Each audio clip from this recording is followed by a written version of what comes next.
Christ our model in medical ministry. For 3 years, the disciples had the wonderful example of Christ. Day after day they walked and talked with him, listening to his comforting words to those who were weary and burdened, and seeing the manifestations of his power on behalf of the sick and afflicted. When the time came for him to leave them, he gave them power to do what he had done. He dispensed his grace to them, saying, "You have received freely, give freely." They were to go out into the world to spread the light of his gospel of love and healing, and to do the same work as he did. It is also the work that falls to us.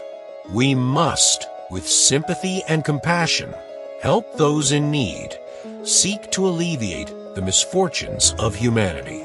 The influence of this work is irresistible, and we will be richly blessed in doing it. This is how we will win souls to the Redeemer. The practical side of the Savior's mission is a demonstration of the power of the gospel.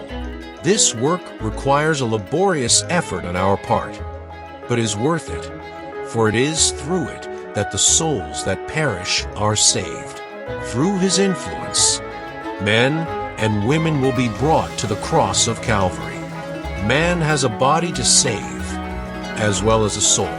Both must recover their health by simple but effective methods, requiring intelligent men and women. In accepting the truth, souls will see the need for preparation for the duties of life. When the health of the body is restored, the mental faculties are able to grasp the great truths of the gospel. Attend first to temporal needs, that those who suffer, the disinherited, to whatever class they belong, are our neighbor, and when we know their needs, it is our duty to help them as much as possible. In the parable of the Good Samaritan, a principle that Christ's followers would do well to adopt is highlighted.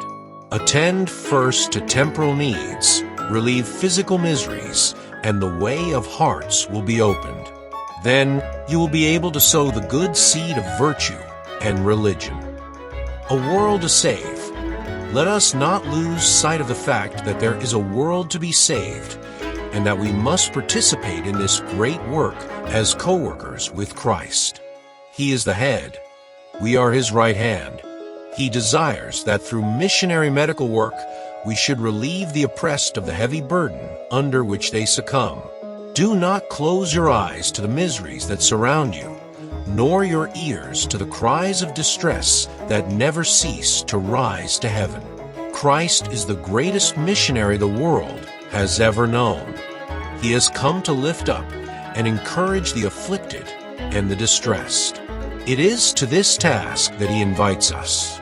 Following in Jesus' footsteps in the realm of poverty, many feel that it would be a great privilege for them to visit the very places where Christ lived here on earth, to tread the ground he trod, to contemplate the lake of Gennesareth on whose shores he delighted to teach, to see the hills and valleys where his eyes often rested.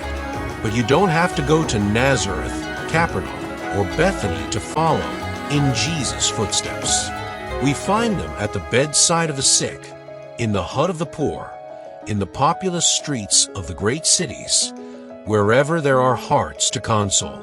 By behaving like Jesus when he was here on earth, we follow in his footsteps. The gospel that relieves suffering.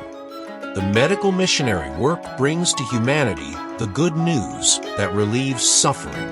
This is the primordial work of the gospel, its practice, the compassion of Christ revealed.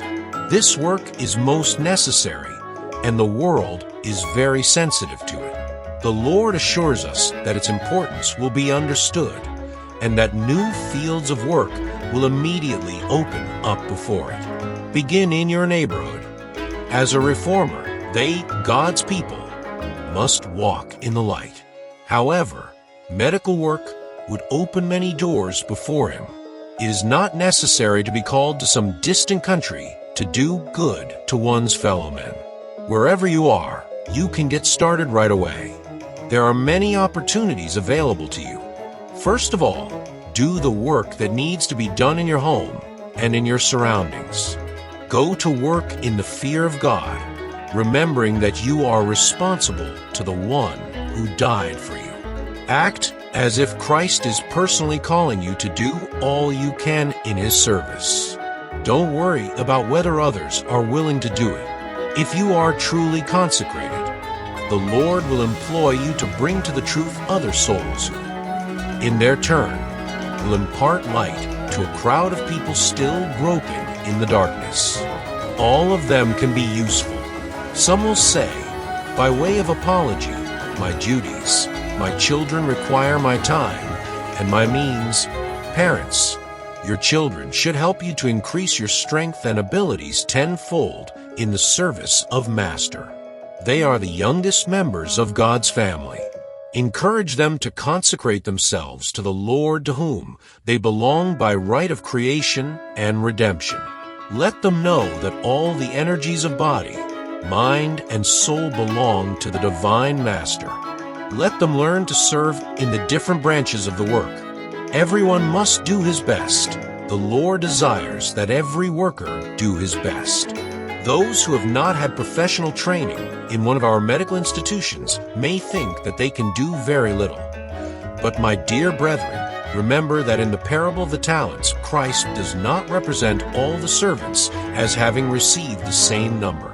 One received 5, another 2, and yet another. If you have only 1 talent, use it wisely. Make it stand out. One cannot do as much as many, but each must do all they can to combat the disease and distress that abound in our world. Go up to the help of the Lord, to the Lord's help against the powers of darkness. God desires that each of His children should possess intelligence and knowledge, so that, with implacable clarity and power, His glory may be revealed in our world.